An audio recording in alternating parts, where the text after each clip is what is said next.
जारण हा शब्द मराठीत खूप दुर्मिळ आणि पारंपरिक आहे, ज्याचा उपयोग प्रामुख्याने अघोरी, तांत्रिक भूतबाधा, वशीकरण अशा प्रकारच्या विषयात केला जातो। याचा अर्थ होतो अघोरी किंवा तांत्रिक क्रियेतून एखाद्या व्यक्तीवर नियंत्रण मिळवणे, ते मग भूताला वश करणं असू शकतं किंवा भूतबाधेला चालना देणं।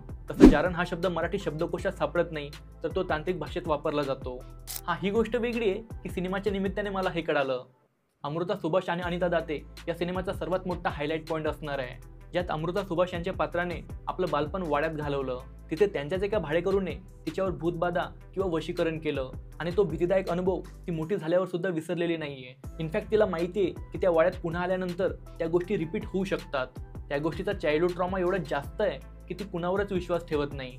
ट्रेलरच्या सुरुवातीलाच दाखवलं जातं की ती आपल्या मुलीची दृष्ट काढतीये, तेव्हा ती म्हणते की वाईट आत्म्यांची नजर, घरात येणाऱ्या जाणाऱ्यांची नजर, जे आपल्या घरी जेवायला बोलवतात त्यांची नजर लागू नये, त्यात अगदी आपल्या घरातल्या लोकांची पण नजर लागू नये असं ती त्यात म्हणते। त्यावरून समजतं की भूतकाळात तिच्या घरच्यात कुणीतरी व्यक्तीने तिचा घात केलेला आहे। लहानपणी तिच्यावर गंगुटीने जारण केलं होतं, ते पात्र अनिता दाते साकारतायत आणि अनिता दाते यांचा इंट्रो लिटरली आपली एक्साइटमेंट वाढवतो। ती वेशभूषा, विस्कटलेले केस आणि हातात कोंबडा घेऊन एंट्री होते त्यांची, आणि तो ऐराणी भाषेतील त्यांचा फक्त एक डायलॉग आपल्याला निशब्द करून टाकतो। ट्रेलर लॉन्चमध्ये सांगण्यात आलं की ऐराणी भाषेत त्यांनी सर्व डायलॉग ट्रान्सलेट करून घेतले आणि तसं त्याला डिलिव्हर केलं। तर त्या एफर्टचं आउटपुट आपल्याला त्या एका डायलॉगमधून दिसून येतं की पूर्ण सिनेमात आपल्याला किती मजा येणार आहे। अमृता सुभाष यांनी 2019 मध्ये दिठी नावाचा सिनेमा केला होता। त्याच्या तब्बल 6 वर्षानंतर त्या मराठीमध्ये कमबॅक करतायत। कुठलाही उत्तम कलाकार एका चांगल्या कथेच्या शोधात असतो, तसं त्या पण होत्या। फायनली त्यांना ती संधी जारणच्या माध्यमातून मिळाली असं वाटतंय। त्या आपल्या पात्राला प्रामाणिकपणे न्याय देण्यासाठी ओळखल्या जातात। त्यात अपोजिट अनिता दातेंसारख्या तोडीस तोड अभिनेत्री आहेत, तर त्यांच्या अभिनयाची जुगलबंदी बघायला मजा येईल एवढं मात्र नक्की। ऋषिकेश गुप्ते यांचा रायटर डायरेक्टर म्हणून हा तिसरा सिनेमा। त्यांचा दिल दिमागवर बत्ती आणि 1000 वेळा शोले पाहिलेला माणूस हे 2 सिनेमे कधी आले कधी गेले समजलंच नाही, पण त्यांचा एक प्लस पॉईंट आहे, ते म्हणजे त्यांची पुस्तकं, जी खूप अप्रतिम आहेत। त्यात सायकोलॉजिकल हॉरर थ्रिलर या जॉनरमध्ये त्यांनी मास्टर केलं आहे आणि त्याच निशमधील सिनेमा त्यांनी लिहिलाय, दिग्दर्शित केला आहे। त्यामुळे टीजर ट्रेलर बघून एवढा आपण समजून जातो की हा मीडियोकर नसणार। मिलिंद जोग हे याचे सिनेमॅटोग्राफर आहेत, ज्यांनी याआधी वजनदार, मुरांबा, फास्टर फेणे, आम्ही दोघी याचबरोबर हिंदी सिनेमात काम केलं आहे।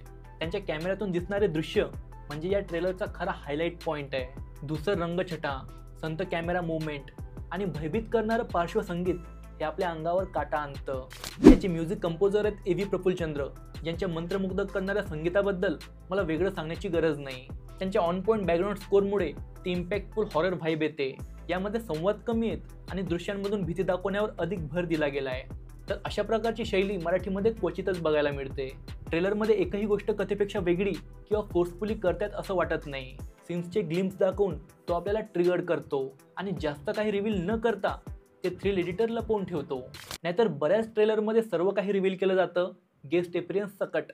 तर हा आपल्या इंडस्ट्रीमधला खूप मोठा मेजर इश्यू आहे आणि त्याचे दुष्परिणाम असे की आपल्याला एक्साइटमेंट राहतच नाही। पण जारणचा ट्रेलर त्यांनी खूप स्मार्टली कट केला आहे। एकंदरीत कथेबद्दल बोलायचं झालं तर त्या स्त्रीवर अघोरी शक्तीचा प्रभाव आहे की नाही, की फक्त हे तिच्या मेंटल इनबॅलन्समुळे हे कळून येत नाही, पण यातून mental health versus black magic हा मुद्दा मांडण्यात येईल असं वाटतंय।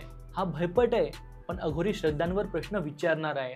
कथानक ग्रामीण महाराष्ट्रात डीपली रूटेड आहे, त्याच्यामुळे टियर 1 टियर 2 सिटीमध्ये याबद्दल फार काही चर्चा होत नाही। जारणमध्ये पारंपरिक भूतकथांच्या पलीकडचा दृष्टिकोन दाखवला जातो, जो फ्रेश वाटतो।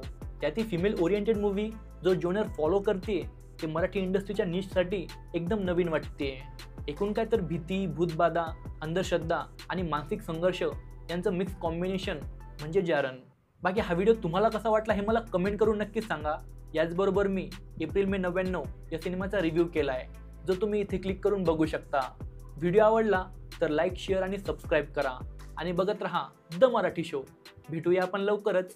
जय हिंद, वंदे मातरम।